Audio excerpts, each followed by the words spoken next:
इस वीडियो के थ्रू हम आपको बताएंगे कि आपने मिल्की सॉफ्टवेयर कैसे ऑपरेट करना है। तो यहाँ पे आपने मिल्की के आइकॉन पे क्लिक करना है। उसके बाद यहाँ पे नेक्स्ट पे क्लिक करना है।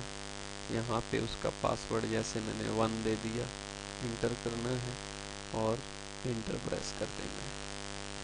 उसके बाद आपका जो सॉफ्टवेयर है वो यहाँ से ऑपरेट हो जाएगा, जिसमें सारे बटन हमें सामने दिखाई दे रहे हैं। इनमें किसी भी बटन पे क्लिक करने में हम किसी भी तरह की रिपोर्ट और एंट्री डाल सकते हैं। जैसे सबसे पहले मिल्की में हमने जितने भी हमारे पास डेयरी में फार्मर जो दूध डालने आते हैं उनके अकाउंट कैसे क्रिएट करने हैं वो हम आपको बताएंगे। जैसे अकाउंट क्रिएट करने के लिए हम यहाँ पे फार्मर बटन पे क्लिक करेंगे तो ऑटोमेटिकली फार्मर एंट्री फॉर्म जो किसान की डिटेल का फॉर्म है, यहाँ पे हम किसान की लेजर बनाते हैं, उसका अकाउंट क्रिएट करते हैं, वो ओपन हो जाएगी। तो उसको क्रिएट करने के लिए मैंने यहाँ पे न्यू पे क्लिक किया। ऑटोमेटिकली सॉफ्टवेयर ने यहाँ पे कोड उसका उठा लेना है। उसके बाद यहाँ पे मैंने फार्मर का नाम डाल दिया।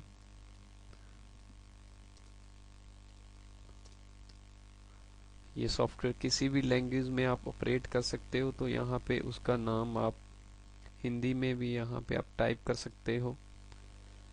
तो उसका ओल्ड बैलेंस कितना है, कितना मैंने उससे लेना या देना है, उसका सेल नंबर, कॉन्टैक्ट नंबर मैं यहाँ पे डाल सकता हूँ। उसके बाद इंटर करके इसको अपने सेव कर देना है। ऐसे ही नेक्स्ट कस्टमर फीड करने के लिए, नेक्स्ट फार्मर का अकाउंट क्रिएट करने के लिए फिर से न्यू पे क्लिक करेंगे। नेक्स्ट कस्टमर फीड करने के लिए जैसे मैंने यहाँ पे डाल दिया मनवीर सिंह, उसका बैलेंस, उसका सेल नंबर, इसको भी हमने यहाँ से सेव कर दिया। तो ऐसे मेरे जितने भी सारे फार्मर है जो हमारे पास डेयरी में दूध डालने आते हैं उन सब के अकाउंट क्रिएट हो जाएंगे। उसके बाद यहाँ से एड्रेस बुक जो मेरी ऑटोमेटिकली बन जाएगी, जिसमें सारे अकाउंट हमारे आ जाएंगे। तो यहाँ पे किसी का सेल नंबर चेक करना हो, उसका बैलेंस चेक करना हो, जो हमने स्टार्टिंग में डाला था वो यहाँ से हमें पता चल जाएगा। उसके बाद अगर हमने किसी में चेंज करना है तो यहाँ पे मैंने उस पर डबल क्लिक कर देना है, ऑटोमेटिकली फिर वो एंट्री फॉर्म में ओपन हो जाएगा। जैसे बैलेंस मैंने गलती से यहाँ पे 12,100 डाल दिया था, 1200 डाल दिया था, मान लो बैलेंस उसका 1000 था, तो यहाँ पे हमने उसका बैलेंस चेंज कर दिया। उसके बाद उसको अपडेट कर दिया। तो अपडेट करने के बाद अभी उसका जो बैलेंस है वो चेंज हो जाएगा। तो ये सिंपली आप यहाँ पे सारे जो फार्मर आपकी डेयरी में दूध डालने आते हैं हमारे पास, उसको हम डाल सकते हैं। उसके बाद दूध की परचेज की एंट्री है डेली की, वो कैसे आपने फीड करनी है वो हम आपको बताएंगे। यहाँ पे आपने परचेज बटन पे क्लिक करना है। उसके बाद डेट ऑटोमेटिकली सॉफ्टवेयर ने उठा लेनी है, मॉर्निंग इवनिंग ऑटोमेटिकली उठा लेना है। यहाँ पे हमने फार्मर का कोड भरना है, इंटर करके यहाँ पे मैंने मान लो उसका दूध डाल दिया, कितने लीटर वो दूध डाल के गया है, कितनी उसकी फैट है, कितनी उसकी SNF है। ऑटोमेटिकली सॉफ्टवेयर ने लिस्ट से उसका जो अमाउंट बनता है, वो रेट बनता है, वो उठा लेना है। रेट से ऑटोमेटिकली उसकी जो अमाउंट, जो उसकी रकम वैल्यू बनेगी और ऑटोमेटिकली कैलकुलेट करके बना देनी है। तो ऐसे इंटर करके हम इसको सेव कर देंगे। सेव करने के बाद सॉफ्टवेयर पूछेगा कि आपने कस्टमर को फार्मर को स्लिप देनी है या नहीं देनी। अगर देनी है तो यहाँ पे यस पे क्लिक करना है। तो यस पे क्लिक करने के बाद छोटी सी स्लिप जो हम कस्टमर को देते हैं, जिसके साथ कस्टमर का विश्वास बढ़ता है, क्लियरेंस होती है, वो निकल जाएगी। उसके बाद नेक्स्ट कस्टमर जो हमारे पास दूध डाल के गया है, उसका यहाँ पे हम दूध डाल देंगे, फैट डाल देंगे, ऐसे ही उसकी SNF डाल देंगे। तो ये सिंपल प्रोसेस है। जो डेली की ट्रांजैक्शन है वो हमने यहाँ पे दूध की जो खरीद है वो मिल्क परचेज में एंट्री डालनी है। यहाँ पे एंटर करके इसको सेव कर देना है। अगर नई स्लिप प्रिंट करनी तो यहाँ पे हम न्यू पे क्लिक कर देंगे। तो यहाँ पे जो सारी दूध की खरीद है हमारी डेली की, यहाँ पे हमने फीड करनी है मिल्क परचेज में।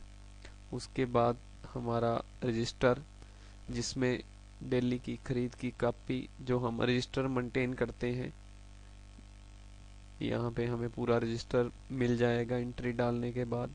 अगर हमने देखना हो कि मॉर्निंग में हमारे पास कितना दूध आया है, इवनिंग में कितना आया है, तो यहाँ से हम उस पर ये भी चेक कर सकते हैं गाय का कितना आया है, भैंस का कितना है, ये भी यहाँ से चेक कर सकते हैं। पर्टिकुलर कस्टमर का यहाँ पे कितना हमारे पास दूध आया, यहाँ से वो चेक कर सकते हैं।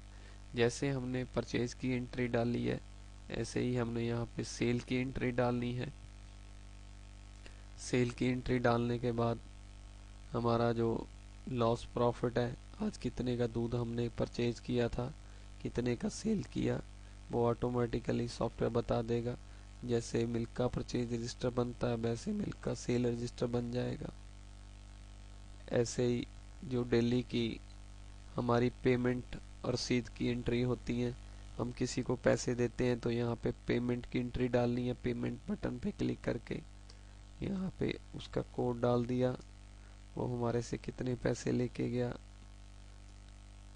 यहाँ पे हम उसका कमेंट देना चाहते हैं, एडवांस,